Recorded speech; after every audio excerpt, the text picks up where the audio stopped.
Okay, hello everyone, and welcome to a members series. Today is part one of our exciting new series with Rabbi Nathaniel Wiederblank, exploring HaRambam and mysticism. This is a very big topic at the Chabura, and we had multiple speakers talk about it, so we're very excited to see how Rabbi Wiederblank takes this on.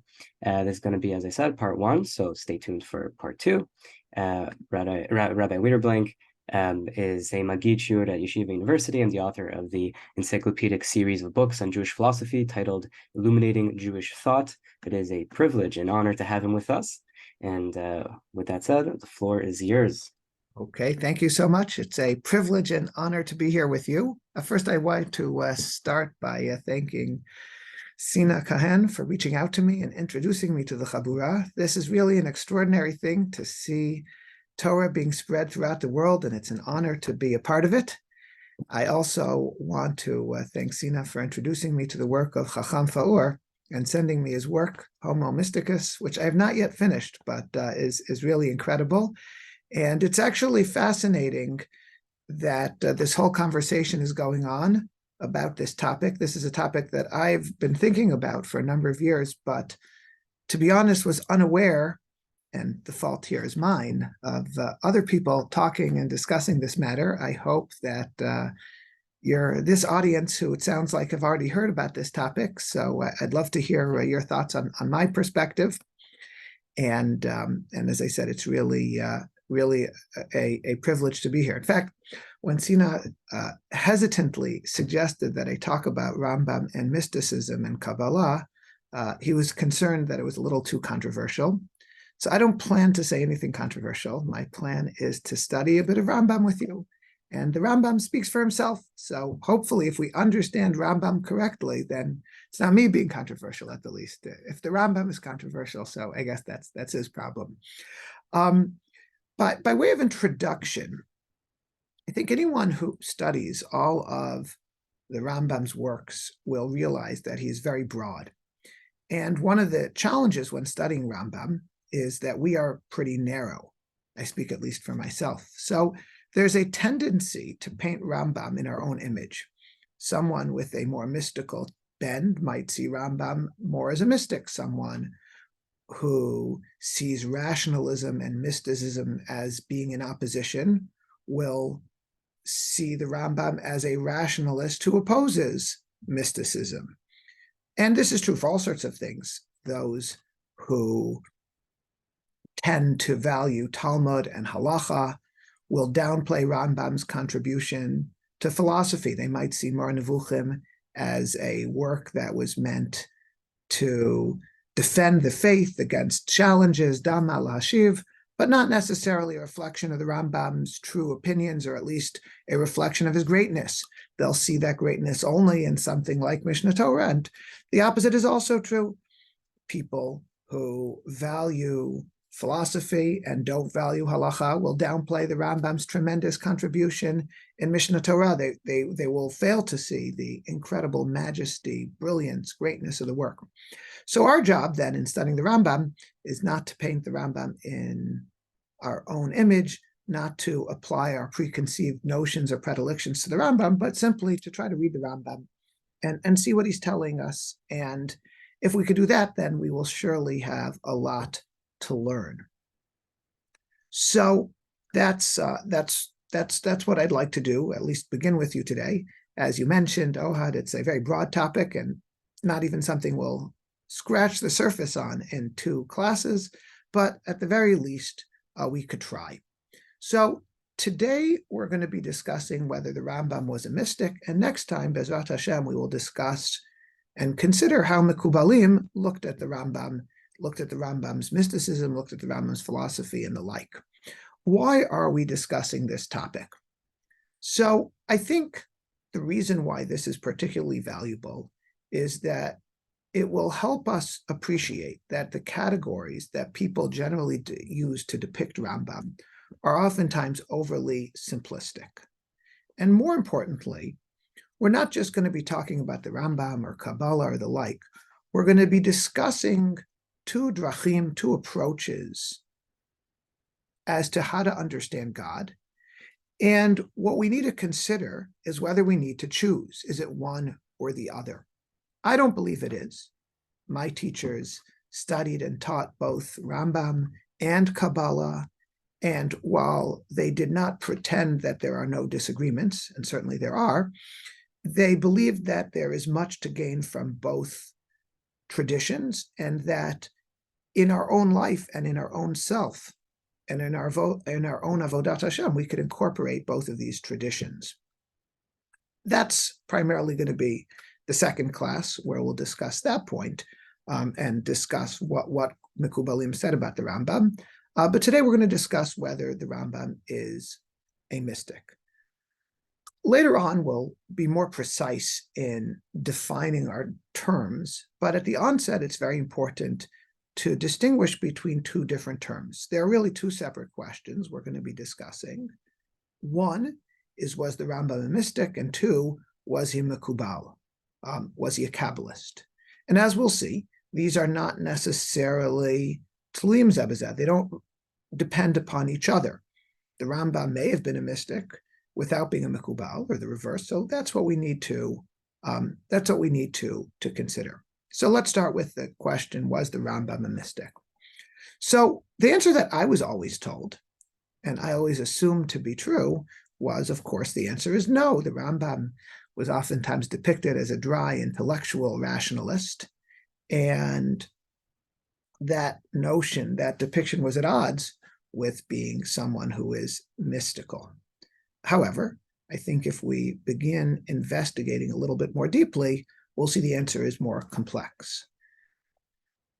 I think before we even begin, it's interesting to note that there were many Mekubalim who were opposed to the Rambam, but there were others who revered the Rambam, and not just because of his halachic works, but also because of his philosophical thought. It's also not true that the Rambam is dry. It's said that Rav Pinchas of Koretz, who was a great Hasidic Rabbi, used to study the Mar Nevuchim on the night of Yom Kippur to inspire himself going into the Yom Hadin. And it's true that Mar Nevuchim is occasionally opaque and technical. It's also, at least this is my experience, inspiring and exhilarating. It's by no means dry. I have a good friend who was not religious originally, and he was once asked by a colleague of his a question on Jewish philosophy. And he didn't know the answer. He was a little embarrassed. So he remembered from school that there was this work of Jewish philosophy called Mar Nevuchim. So he read it, and in reading it, he was so inspired. He became observant. He's a Talmud Chacham. And the truth is, I think for those who've really studied Mar Nevuchim, though it doesn't speak to everybody, that's not surprising. Of course, just because something is inspiring doesn't mean it's mystical, but it just points to the idea that I think people's impression of the Mar Nevuchim is often incorrect, and sometimes we might give up a little too early, because it is hard work as well, and then really that's our loss. So what is Mar Nevuchim? Mar Nevuchim is a work that grants access to new worlds. And I want to just read, mostly what we're going to learn today is some passages from Mar Nevuchim. So I'm going to share my screen with you so we could read together. Give me one moment.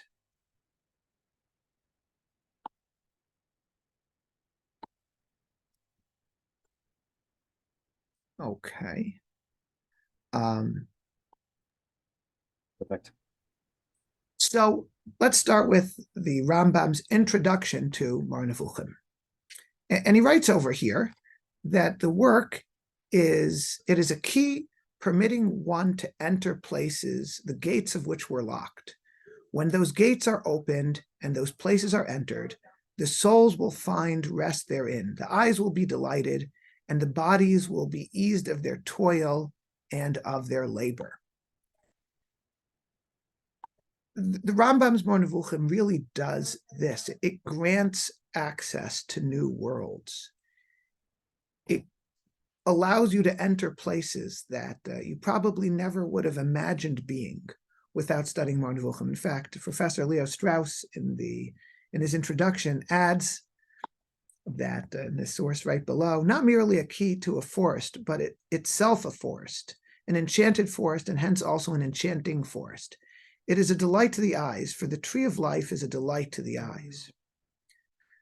Now, again, none of this answers our question directly. Even if the Rambam was inspiring or even enchanting, it doesn't mean he was a mystic or a Kabbalist, but it does point to, I think, a new perspective on the work. And I think that, as we'll see next week as well, though the Rambam was not a Mekubal and he was not a Kabbalist, there were people who thought that he was, which is interesting. Though I don't subscribe to that viewpoint, people don't confuse everybody with a Kabbalist, and we'll see actually why they might have thought so. And they were careful readers of the Rambam and very wise. But at the very least, we'll begin by noting that the Rambam does have a lot in common with Kabbalists. Also differences, but a lot in common. And let's start a little bit with considering the commonalities. So both Rambam and Mekubalim, and I should point out that when I talk about Mekubalim, Kabbalists, there's various schools of thought in Kabbalah, and I don't want to paint everybody with a single brush, but I'm talking about the overall general trend, I guess. So both Rambam and Mekubalim seek to understand God.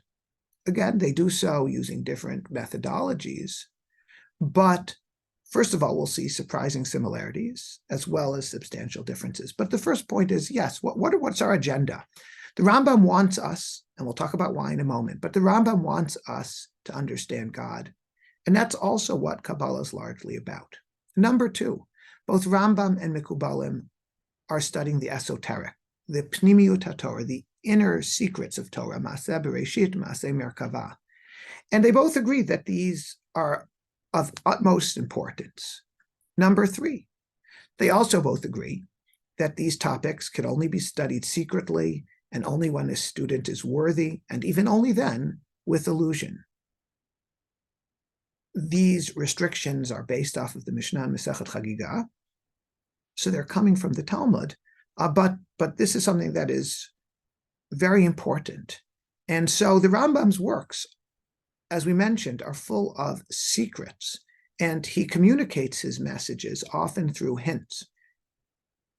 Number four, both emphasize our limitations in studying God, and we have to acknowledge those limitations.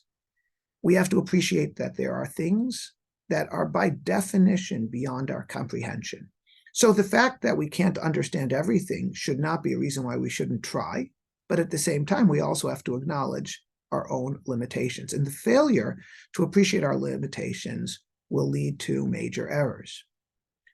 Number five, even when we can understand, first of all, as we said before, there's a prohibition against publicly teaching these matters, but also, and even more importantly, the nature of the message can't be communicated explicitly. Words cannot contain the ideas that the Rambam is trying to convey. At most, the teacher can convey Roshei Prakim, and the student must extrapolate on his own from those Roshei Prakim the idea that the Rambam's trying to convey. And again, that's not just a restriction to limit the student who shouldn't be studying, but it's something that's inherent to the nature of the thought. Number six, both Rambam and Mekubalim generally experienced mystical experiences. We'll see this in many ways. The way in which the Rambam describes what it is to love God, the way the Rambam describes his own personal life. For example, when the Rambam is elucidating his position on providence, he writes, this is in 322, and see how these notions came to me through something similar to a prophetic revelation. So the Rambam says, how did I get this idea of hashgacha? Something similar to, maybe not quite, but similar to prophecy. And we'll see shortly what prophecy means for the Rambam. It was an extraordinary experience. Elsewhere, when discussing hashgacha, the Rambam also writes, a most extraordinary speculation, this is in 351, a most extraordinary speculation has occurred to me now, through which doubts will be dispelled and divine secrets revealed. So we're talking about divine secrets. Okay, so now let's go back to the beginning. We said before that the Rambam believes we have to know God. What does that mean? And why is it so? So the Rambam writes, and this is the next source, this is from Hilchot Yisodei Torah, Perek Daled, that there are 5 fundamental mitzvot that demand that we possess a understanding of God. Anochi, Hashem Elokecha, the first of the 10 commandments, and that tells us, according to the Rambam, that we must know God. It's the mitzvah of emunah, but the Rambam, at the beginning of Hilchot Yisodei Torah, explains that's not just emunah, but yedi'ah. What yedi'ah means beyond emunah is a very important question, though I think we won't have time to discuss that today. The second of the 10 commandments, lo yiyah, which means that we must appreciate that there is no other divine power or really independent and inherent necessary truth besides God. Ein emet kamitato. Number 3, Shema Yisrael, the belief in Achdut Hashem. We have to unify God. That goes much further than just saying Shema Yisrael, saying the pasuk, but it means believing in and understanding God's oneness. Ahavat Hashem and Yirat Hashem, loving and fearing God. Again, to love God requires some type of knowledge of God. We can't love something or someone about whom we have no understanding, and the same for fearing. The Rambam defines the Jewish people, as you see here in the next source now at the top of the page, as a people who are Yodei Hashem, Ummah shehi yodaat et Hashem. That is who we are. The Jewish people are a nation that knows God. There are many, many psukim that point to this. In other words, even though the Rambam does not classify Yediat Hashem as one of the 613 mitzvot, as we said before, there are many mitzvot that demand it, and there are also many psukim that point to the imperative to know God. Here's a list of 5 such psukim. This list is from Rabbeinu Bachya ben Pekuda, Shar HaYichud and Chovot HaLevavot, and these psukim are also cited by the Rambam. So 5 psukim that point to this are Yadata Hayom Vashevot Elavavecha Ki Hashem Hu Elokim Bashamayim Imal Ve'al Ha'aretz Mitachat Ein. You have to know and take it to heart. Both are necessary. It's not just about knowledge. We also need Vashevot Elavavecha, but it's not just about emotion. We need Yediyah, that there's no one besides God, not in heavens, not on earth. V'ata Shlomo b'ni da et Elohei Avicha v'avdehu b'lev shalem u'v'nefesh chafetza ki chol levavot doresh Hashem. We have to know the God of your father. De'u ki Hashem hu Elokim. Az geveyu ki yada shemi. Ki im bezot yitalel hamitalal haskel v'yadaoti. What should a person take pride in? Yediat Hashem.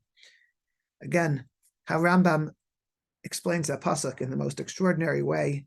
At the end of Moreh Nevuchim is a very important topic, though, again, probably not for today.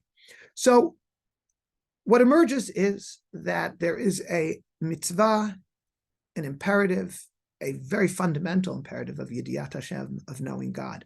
How we do so? So different thinkers certainly take different approaches. But almost all agree that that mitzvah of Yediat Hashem is very important, certainly in the Rambam. So how do we do this? So the Rambam tells us that to a large degree, the human intellect is capable of coming to a knowledge of God.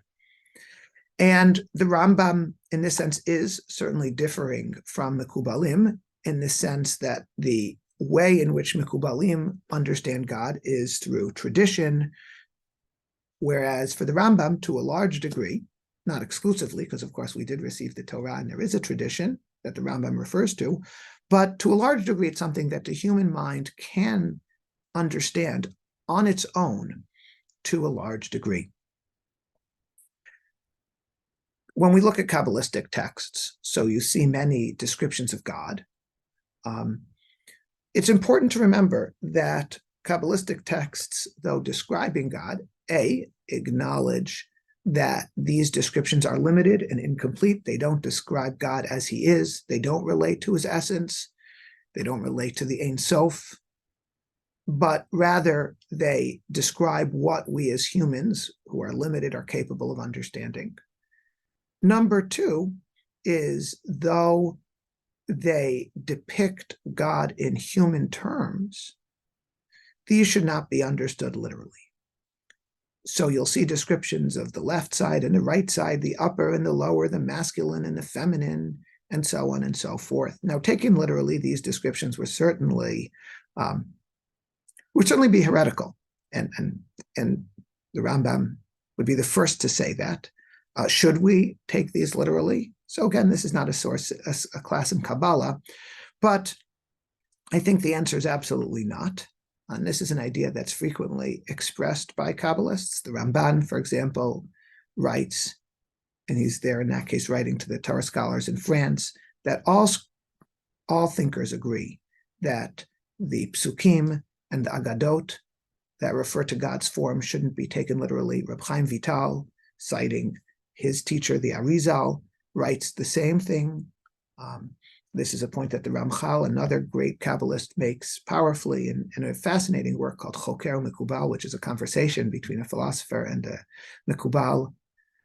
And you might say, well, if they didn't mean them literally, why do they keep on using these terms? But you could ask the same question about the Torah as well. Dibra Torah Kalashon Bnei Adam, as the Rambam points out, the Torah uses anthropomorphisms and refers to God in human terms because that's valuable in understanding him, in relating to him, and the like. Perhaps there's more to it than that, but for now we'll leave it there. And the Kabbalists do the same thing as well. So again, while there are certainly differences, the differences are not as great as would appear at first glance. And that is why great Kabbalists have no problem quoting the Rambam, including his philosophical works like the Tanya, the Nefesh HaChaim, quote Moreh Nevuchim as well. So I think that, and again, that's going to be primarily a next class's point, but we shouldn't, while there is disagreement, which we'll see and take note of, we don't want to overemphasize it. So let's go back to our question. What does it mean to know God?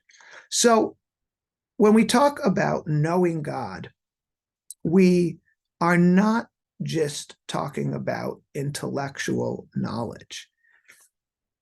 Knowing God includes and demands an understanding and using the intellect. But the word yediah in Tanakh, as well as in the Rambam, means so much more. The truth is, I'm not aware of an English word that encapsulates what we mean by yediah. But just to highlight the point, there are numerous psukim which associate the word yediah with love. For example, you have over here a pasuk from Amos, Rak etchem yadati mikol mishpachot ha'adamah. God is talking. Only you, meaning the Jewish people, do I know from all the families of the world. It doesn't just mean I know you, like I know your name, but as Rashi and the Mitzudot and other commentaries point out, yadati here is an expression of love. Rak etchem yadati mikol mishpachot ha'adamah is an expression of God's love for the Jewish people. Likewise, in Bereshit, God tells Avraham, Ki yadativ leman asher yitzaveh et banav et beito acharav. I know God. So Rashi and other commentaries as well translate yadativ as a lashon, as a language of affection, of love, of even intimacy. In fact, it's no accident that in biblical Hebrew, Yediah is a reference to intimacy. If it's just talking about cerebral knowledge, that would be a funny choice. But in light of what we're saying, it's actually not at all surprising. So, as we said, knowing about God plays a big role, but mere knowledge is insufficient. And when we're talking about Yediat Hashem, we are not just talking about studying philosophy, but we're talking about something that's so much more. And that is also why Yediah and Ahava are always linked. And this is a point that the Rambam makes again and again. You have it over here in the next source from Rambam, Hilchot Shuvah Perek Yud. Ein ohev HaKadosh Baruch Hu ela b'da'at she'yida'ehu. V'al pi ha'de'ah tiyeh ha'ahava. Im me'at me'at v'im harbe harbe. So there's no question that knowledge is necessary for love. If I love someone, but I don't understand them, could it really be said that I love them? Yes and no. To illustrate, if I love someone and you say to me, who do you love? So I'll point to them. So I could point to their physical body, but it's not really the physical body that I love. It's the person. But if I don't know the person, can I really be said to love that person? And that might be true for a person, but even if it's not entirely true for a person, for God, certainly it's true, because I can't point. I have no other frame of reference. How else could I refer to God other than with some sort of knowledge towards him? So certainly knowledge is important, but a relationship with God has to be rooted both in the experiential and in the intellectual. And that is what the Rambam wants us to understand and what the Rambam helps us achieve. So to, I think, best appreciate this, we're going to focus mostly today on one chapter and even part of one chapter in the Rambam.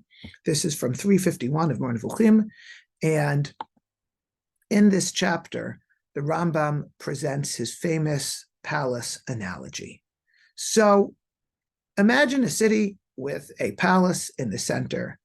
The city's populace includes many types of people that could be differentiated based off of their proximity to the palace and the king within the palace. So the Rambam divides the population into 7 groups. Some are outside the city. Others have entered the city, but their backs are to the palace courtyard. In other words, they're going in the wrong direction.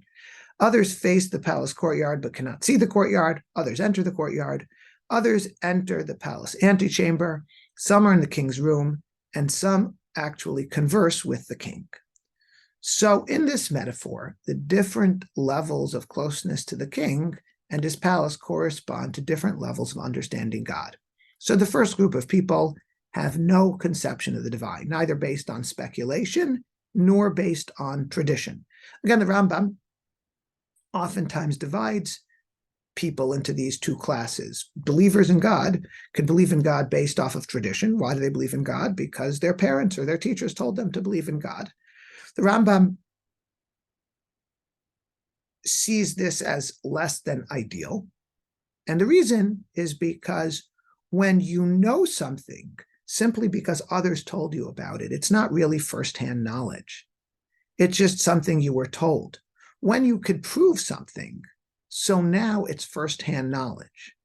That's actually how the Rambam understands what is meant by Chazal when they said, Anochi and lo yeh mepi hagvura shema anum, the first of the 10 commandments were given to us directly by God.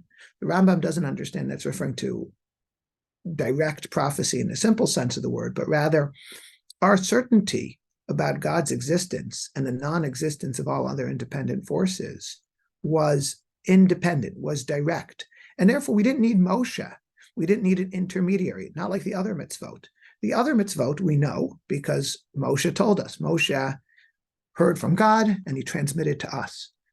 Anochi and lo yeh, if it's something that we could prove, and again, maybe later we'll talk a little bit more about what proof means, but if it's something that we could know independently, so then we are no different than Moshe. and our knowledge is direct. So the first group of people, the people outside of the city, don't have any knowledge of God, neither by speculation or investigation, nor by tradition. The Rambam writes that such people are below the rank of mankind and above the rank of monkeys. They have the shape and the form of a person, but they're, in a sense, they're not using this human gift, this gift that we all have. God gave us the ability to know, believe in, relate to God.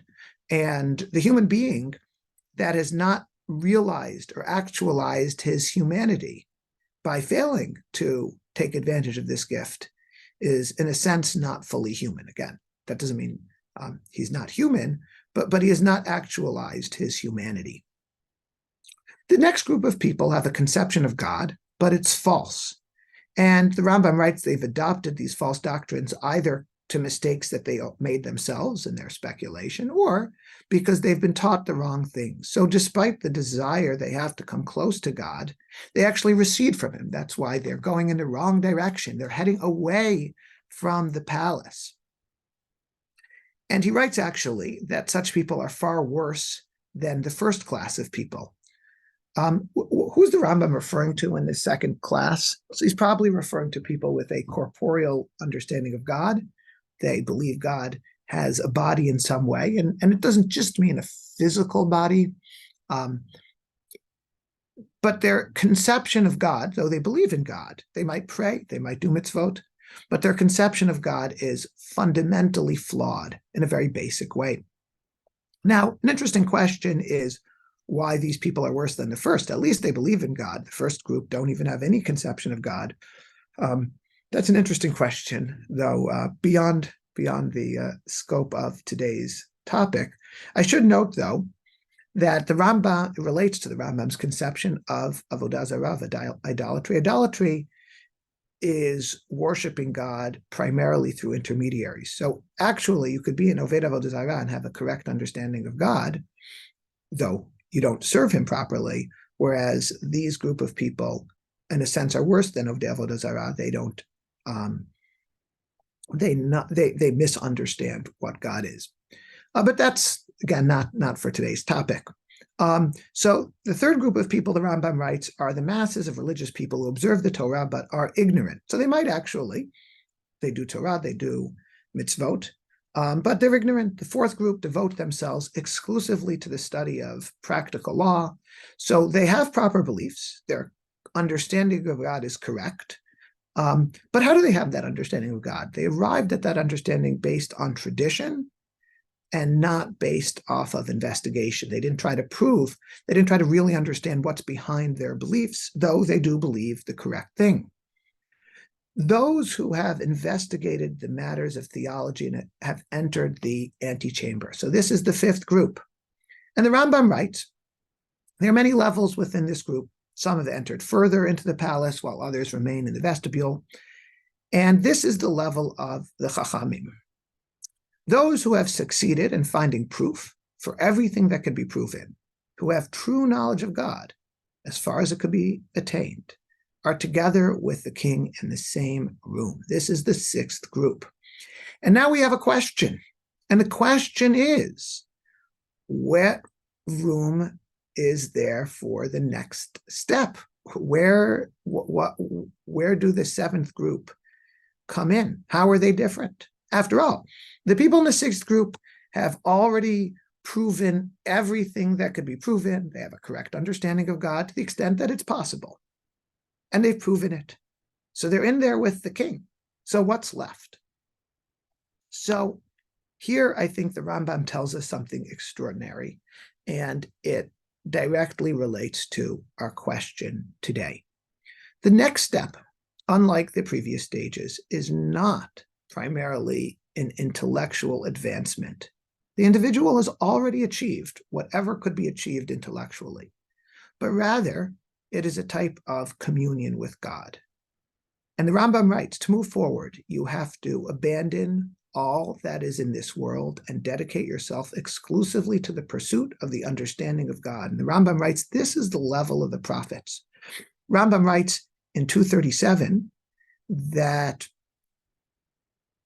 when describing the steps leading up to prophecy. So it is not that the divine overflow reaches the person's intellect alone. If that is the case, he's a philosopher. If the overflow reaches the person's imaginative faculty, then he is a prophet. So the prophet goes further. It's not merely intellectual. It's, like we said, some type of transcendent connection with God. And the Rambam writes that this final stage is, in a sense, supernatural. That's true for prophecy as well.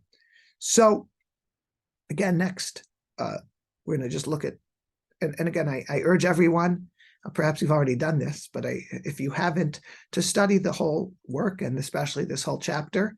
We're just taking little snippets. I hope I'm not misrepresenting by doing so. But the Rambam writes, again, in the next passage, the goal following understanding is connecting to him. So what we're talking about here in this stage, in this seventh stage, and by the way, what we need to talk about, but I believe is true, is that this leap that the Rambam is describing is not all or nothing, and it's something that each of us could make at our own level, assuming that we do have a basically correct understanding of God. So we're not talking about hasaga, we're not talking about intellectual understanding. In this leap, we're talking about hityachdut elav, connecting to him. The Rambam stresses that connecting to God is only appropriate if it follows the appropriate and necessary intellectual preparations. That's why it's the seventh stage. And just one line that makes this point, V'kvar bi'ara Torah, ki avodah hazu ha'achrona, meaning what we're talking about now, this final step, this leap, hityachdut, asher heirunu eleha beperk zeh, lo tia elal achar hahasaga.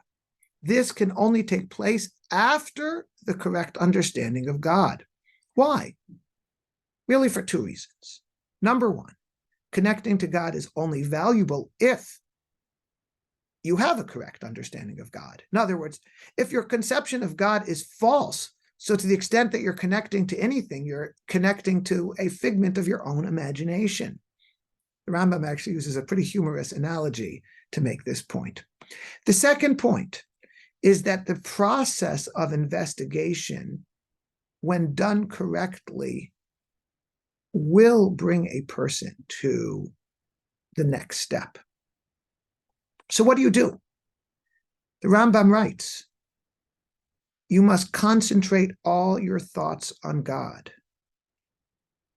And that's because this stage is different than the previous stages. The previous stages were primarily cerebral achievements, and this state is meditative. Behitbodedut ve'hahityachdut.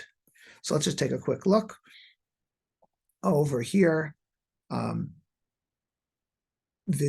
just go to the top of the page so it's clearly, just read it in English. This is the worship peculiar to those who have acquired knowledge of the highest truths. And the more they reflect on him and think of him, the more they are engaged in this worship, in his worship. So we're talking about a type of avodat Hashem that begins with a correct understanding of God, but then continues as we think of God in a correct context. The Rambam very much emphasizes that distractions at this stage are very problematic. They impede this. And the Rambam writes, like group 5, this group 7, has many different levels. The greatest of all prophets was Moshe, whose proximity to God was so great that the Pasuk says he was there with God. He could converse with God whenever he wanted to. And the Rambam writes, at this level, he was so exalted he didn't even need to eat or drink. And again, these levels that we're referring to don't just refer to knowledge of God, but love for God. So here the Rambam says again, like we saw before, V'kvar bi'arnu pamim mispar, ki ha'ava erech hasaga, the love of God, corresponds to the understanding of God, but it's not the same as understanding God. It corresponds to it. So let's actually stop for a moment and think about, what does the Rambam say about loving God? Rambam frequently describes how love and apprehension of God are associated with all sorts of emotions and perhaps even things that we wouldn't necessarily associate with this activity. The Rambam, for example, writes that ahava is associated with pleasure, with joy. Take a look at just one source, the next source from Sefer Mitzvot, again, now at the top of your page. So the Rambam over here is telling a person, how does one come to Ahavat Hashem? And by the way, I should point out, the Rambam tells us how to come to Ahavat Hashem differently in different places, and that's because there isn't one single way to trigger the experience. The Rambam's trying to help us experience a certain emotion, a certain closeness, and there are different ways that can prompt this. So, for example, in Hilchot Yisodei Torah, Perek Bet, he talks about how contemplating the universe and our smallness within the universe is something that could trigger this. Here, the Rambam in Sefer Mitzvot is talking about something else. Let's read it together. Hu shetzivanu la'avo yita'aleh. So this mitzvah number 3, is the mitzvah to love God. V'zeh shenitbonen v'naskil mitzvotav u'pe'ulotav. So what do we do to get there? We have to contemplate and understand his mitzvot and his actions, pe'ulotav, ad shenasigeu, until we understand him. Okay, that's pretty straightforward. We've seen that already. But listen to what the Rambam writes over here. V'nit'aneg b'hasagato tachlit hata'anug. We have the ultimate pleasure. Now, pleasure is part of the mitzvah. It's not just that, well, if I do this mitzvah, I'll happen to have a good time. It happens to be pleasurable. No. What the Rambam says over here is that this is part of the definition of the mitzvah. It's almost, as we'll see in a moment, a shiur in the mitzvah. Tachlit ha'ta'anug. V'zoti ha'ava ha'mechuyavet. This is the ahava that is mechuyavet, that the Torah demands of us. The Lashon Sifrei, Lefi shenemar v'ahavta et Hashem Elokecha, eni yodea ketzad ohev et hamakom. God says, love us. Love him. How? Talmud lomar v'ayu advarim ha'ila she'anochi mitzavcha yom al v'acha. The pasuk continues and tells us we have to study his Torah. Shemitoch kach, because from that, ata makir et mi she'amar v'haya olam. You're going to come to an understanding of God. Hinei kvar bi'arnu ki lecha ki bihistaklut titamet lecha hahasaga v'yagia hata'anug v'tavo ha'ava be'achreach. So when you think about these things, so that's going to lead to pleasure and love be'achreach necessarily. Now, a person might say it didn't lead to it for me. So I think the Rambam might say maybe you're not doing the earlier steps correctly. But we're talking here much more than, like we said before, an intellectual pursuit. This involves simcha, the Rambam writes in Moreh Nevuchim.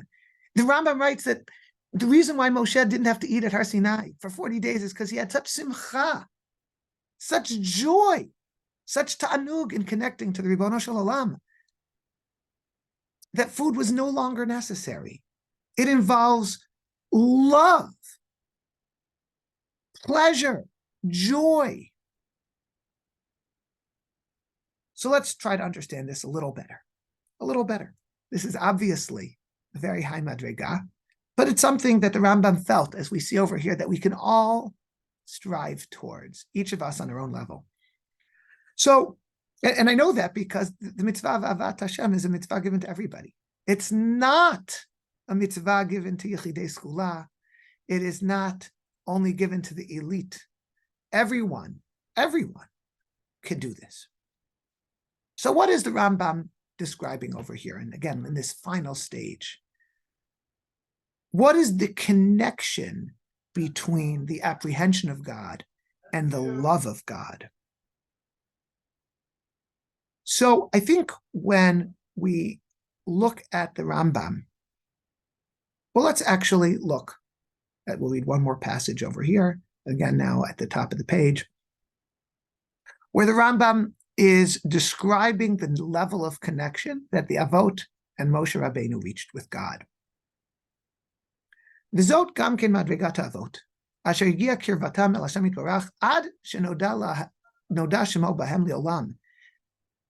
Their closeness to God was so high that through them, God's name was known to the world. Elokei Avraham, Elokei Yitzchak, Elokei Yaakov, Zeh Shemi Leolam.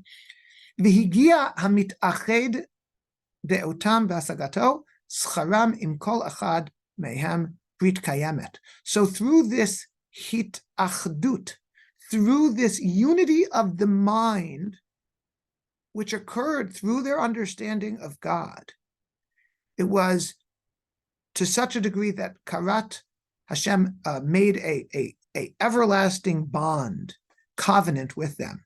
As the pasuk says, Zacharti et briti Yaakov.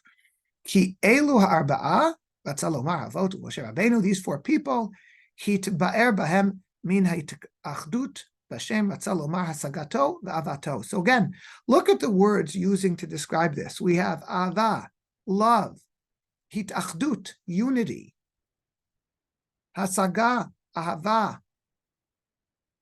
That's what we're talking about over here, a type of union. And as we said before, this is associated with great joy. Take a look at the next passage, which is what I referred to before. I'll just read where it's underlined. Oh, I lost my own place. Here it is. Umerov simchato bamesh esig lechem lo achal.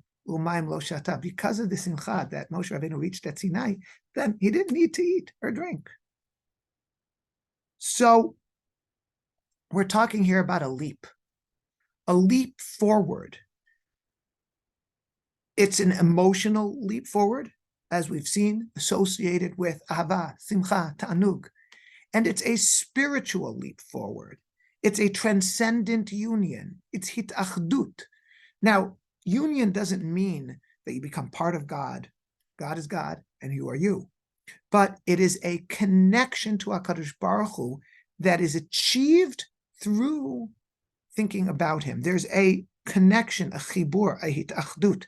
Rambam describes this in a number of places, especially Nevuchim, section 1, chapter 68. Again, it doesn't mean that you merge with God, but there's this unity of consciousness that is associated, like we see, with love, with joy, and the like.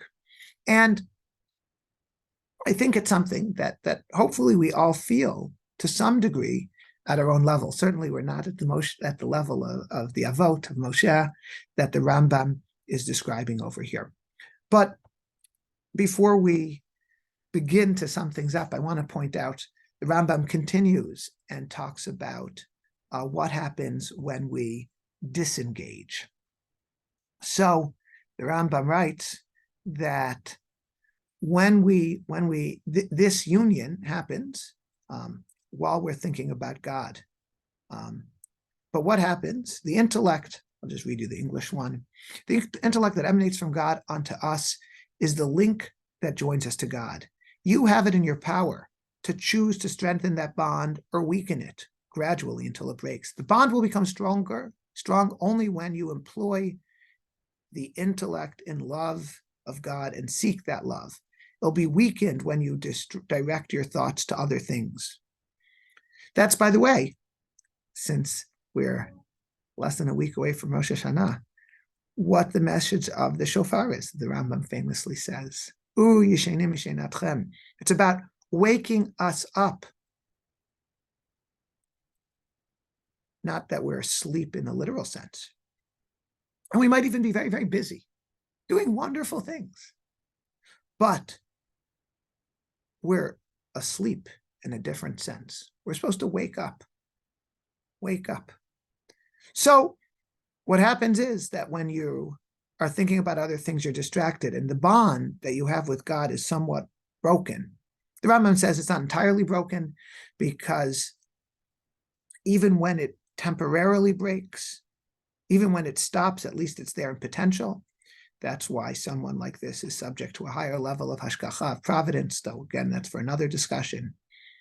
You must know, where it's bolded, I'm reading now in the final paragraph, you must know that even if you were the wisest man in respect to true knowledge of God, you break the bond between you and God whenever you turn your thoughts entirely to the necessity of food and other necessary business. So we do have to be involved in the world.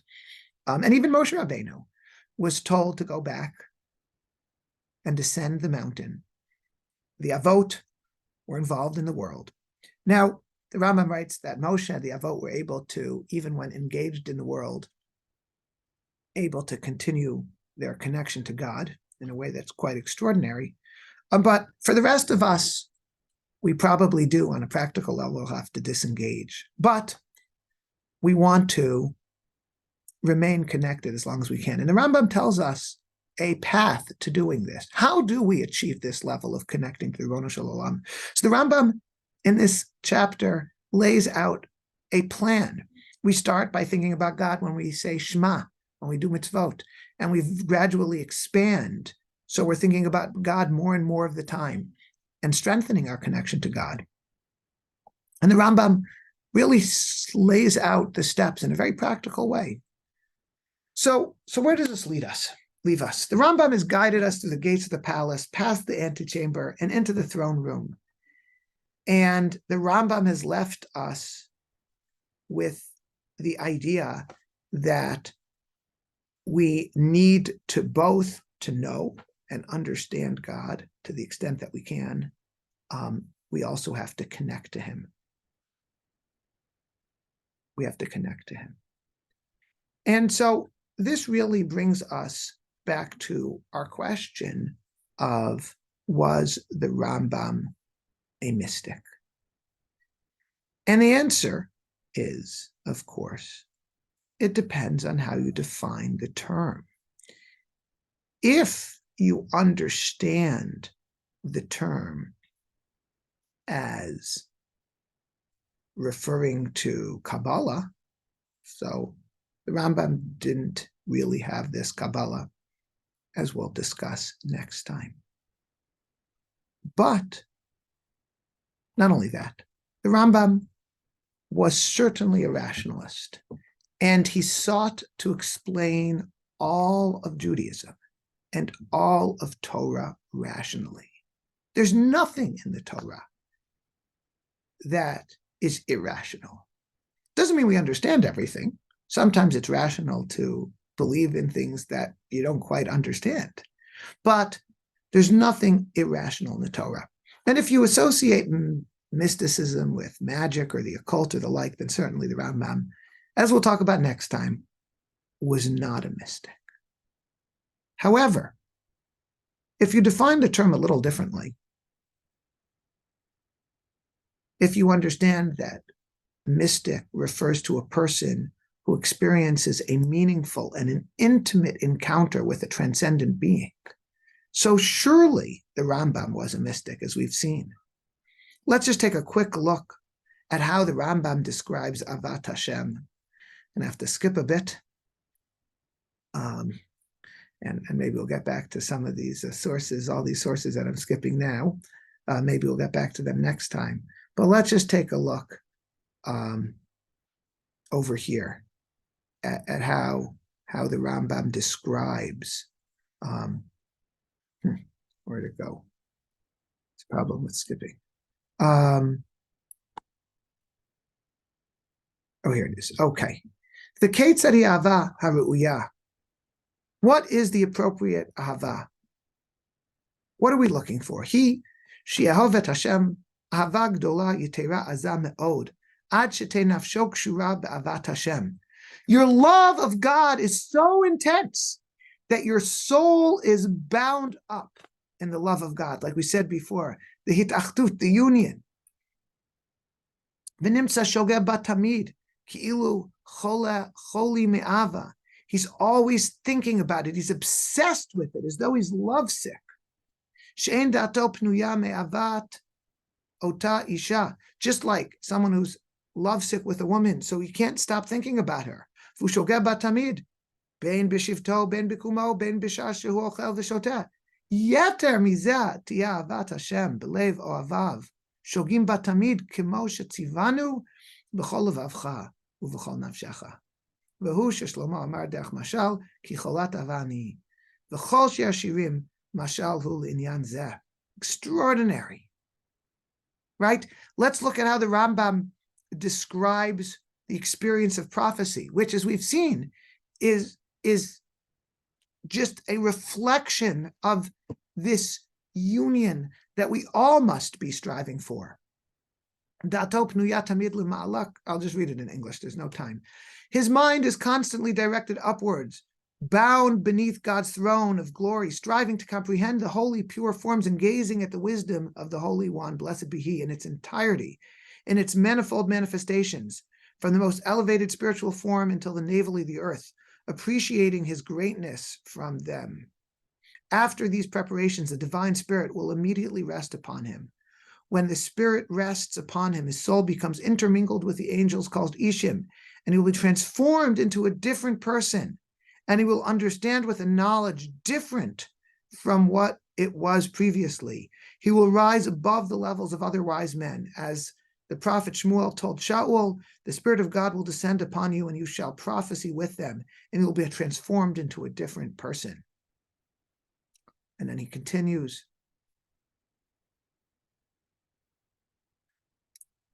When they, here he's talking about prophets other than Moshe, would prophesy, their limbs tremble, their physical powers become weak. They lose control of their senses. It's almost like a fit. And thus their minds are free to comprehend that which they see, because you see, in the prophets lower than Moshe, there's this contradiction between their bodily faculties and their connection to God. So their physical powers become weak. As the verse states concerning Avraham, V'nei emach hashecha gdola nofelt alav. And as the pasuk says about Daniel, V'hodi nefach alai lemashchit, v'lo atzarti koach.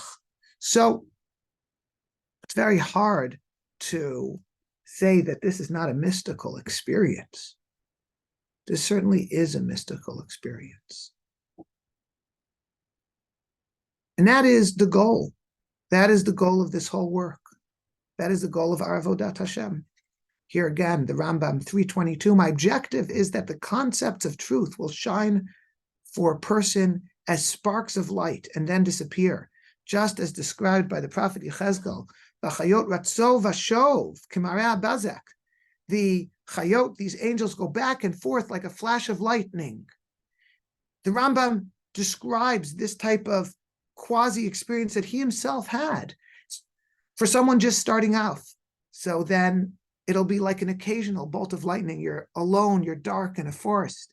And occasionally you will have this flash of lightning. And then the further you go, the more frequent these flashes will become until the whole night's sky is illuminated. The Rambam here is describing something extraordinary. And whether you want to call it mysticism or not is up to you, but it's pretty clear what it is. And I believe that the Rambam is also describing something that is relevant for us as well. And especially this time of year, as we approach Rosh Hashanah, like we said before, the shofar is meant to wake us up from our lethargy, because we're so involved in our lives that this type of connection to God becomes more and more difficult. And instead, we must wake up. We must strengthen our connection. Hopefully, these types of feelings are things that we experience at our own level when praying, when connecting to God, when doing mitzvot, when studying Torah, when thinking about Him, perhaps late at night when we're falling asleep in bed, or any other time when we're going for a walk, when we're alone, or the like. The Rambam over here is telling us that this is something we can do, and he's guiding us about how to do it. It's very, very different than the depiction of the Rambam as this cold rationalist. This is not cold rationalism. It's rationalism. It's intellectual, to be sure, but it's not dry and it's not cold. And as we read in last week's Parsha, Ki karov elacha davar me'od b'ficha v'ilchacha lasoto. It's something that is close to us. It's within us. Might not seem that way. That's why the pasuk says before, lo b'shamayim hi, lo me'ever layam. But it is. It's something that we could do. And it's something that we must try to do. This is the legacy of the Rambam. This is what the Rambam says we're capable of doing.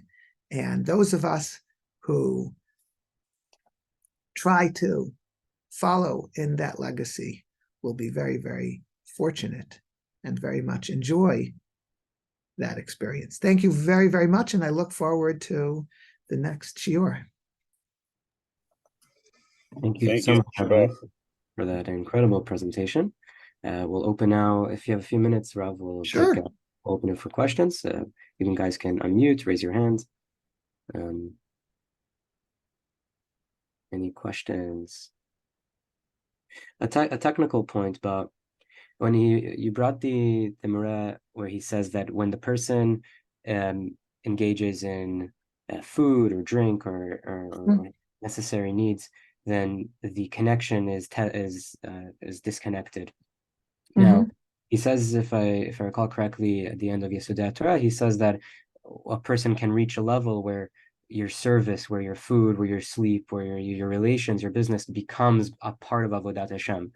Now, could it be that in Mureh when he says Bechol Yeshuto, meaning he completely, is that a great question? So I think you're absolutely right. And really, actually, there's two madrigot that the Rambam, three madrigot that the Rambam is referring to. Number one, what you're referring to, as the Rambam explains in really primarily in Perush HaMishnayot, B'chol D'rachacha Da'ehu, but also in Mishnah Torah and Hilchot Deot and elsewhere, is the idea that we must serve God in all that we do. And certainly that's true. And the Rambam very much believes that Avodat Hashem is not limited to these types of spiritual connections and not even limited to mitzvot, but B'chol D'rachacha Da'ehu. And we can connect to God through all that we do. We could turn eating, drinking, sleeping into Avodat Hashem, and in so doing, it's a mitzvah. And certainly, the Rambam believes that when that's the case, our connection is not broken to the same degree. The Rambam, when discussing Hashgacha Pratit, writes, this is actually about the point that I said before, that this incredible vision that he has, incredible sort of almost quasi-prophetic vision that he had, that there's a big difference between people who sometimes connect to God and then disengage, where their connection to God remains, at least in theory, though not actualized, it's in potential, versus someone who's never connected at all. And that's, I think, also correct what you're saying. And then there's this very, very high madriga, the madriga of Moshe, of the Avot, who, even when they were engaged in the world, didn't break that connection. The Rambam writes that is an extraordinary madriga. They're thinking of God even in an active sense, even while engaged in the world. That like, I believe is very, very high madriga. The Rambam writes it's a very, very, very high madriga. But I think what you're saying is absolutely correct, that we can remain connected throughout our day, though not most of us don't necessarily succeed to the degree that Moshe and the Avot did, through living our lives l'shem shamayim. And so therefore, it exists both in potential and also in reality in our behavior. That's a great point. Yes. Okay, so there was a chat question, which I'm now going to read. I would like to ask in general, what is the mysticism that would see the Rambam as cold compared to their own mysticism? Okay, well, we don't have to defend if that's your take, then that's fine. We're in agreement. Why would anyone read the Rambam this way? I think it's because the Rambam does, in fact, so frequently stress the intellect and intellectual apprehension and the like, that it's easy to miss this point. Much of what we were quoting today comes from certain portions of the Moreh Nevuchim, especially, one chapter, but other portions as well. And but the vast majority of the Rambam's writing, you don't necessarily see this. So it's certainly true; it's there, but I think that if you're not looking for it, then you might miss it. Or put differently, if you're sort of looking for another message, you might get that. Again, even in Mishnah Torah, we saw it, but it's not the emphasis. It's 1% or 0.1% of what he says. So the fact that it's only a small portion of his writings where he actually discusses it, I think what we've seen today is that it is very fundamental. But if you're in agreement, so that's good. All right, the next question. Is there significant difference on Rambam's perspective on knowledge of God and the paths leading to Yediyat Hashem compared to Rabbeinu Bachya ibn Pakuda in Sha'arei Yichud, for example? I am not an expert, really, either in Rambam or Rabbeinu Bachya, so I can't speak to this too much. I do think there is some differences, but what they share is the point, and I think what they share is more significant than that which they disagree about. What they share is the belief that we must seek Yediyat Hashem, and this is something that can be proven. And that's really what so much of Chavot al-Vavot is about. Sha'ar Yichud is about how we can demonstrate the existence of God in the first that first section, Sha'ar Yichud, through our mind, through philosophy, and later on through looking at the world and the like. So I think that what the Rambam and Rabbeinu Bachya agree about is more than they disagree about, but there are differences. But I can't speak to that off the top of my head. I apologize. I think it would also be valuable to define when the Rambam says and knowing God, thinking about God constantly, what is that? And it probably differs from when the Mekubalim talk about it, which they're probably more considering the way he runs his world or his derechim, and for the Rambam would probably be maybe more, maybe something negation or something of the sort. Maybe. We'll talk about that next time. That's next class. And as I said, I don't want to minimize the differences, but I think here too, though there are significant differences, there's a lot that is shared if you study Kabbalah correctly. I think just as we sort of noted today, there are many people that don't necessarily read Rambam correctly. There's also a lot of people who see more contradictions than there actually are, stem from the fact that perhaps they're not reading Kabbalah correctly. But again, that'll be, God willing, next class. Okay, perfect. So we're going to close it for tonight. Rabbi, thank you so much for this beautiful presentation and for being with us. Thank you so much, everyone, for being here, and for everyone who will be listening afterwards, for most of our members who will be listening afterwards. This Wednesday, we have Rabbi Isaac Saka going to be discussing defining emet. And then next week, we're back with our series. And we're going to be continuing this beautiful exploration. So thank you, everyone, for being here. Thank you, Rabbi. My pleasure. K'tiva v'chatima tova. Bye-bye.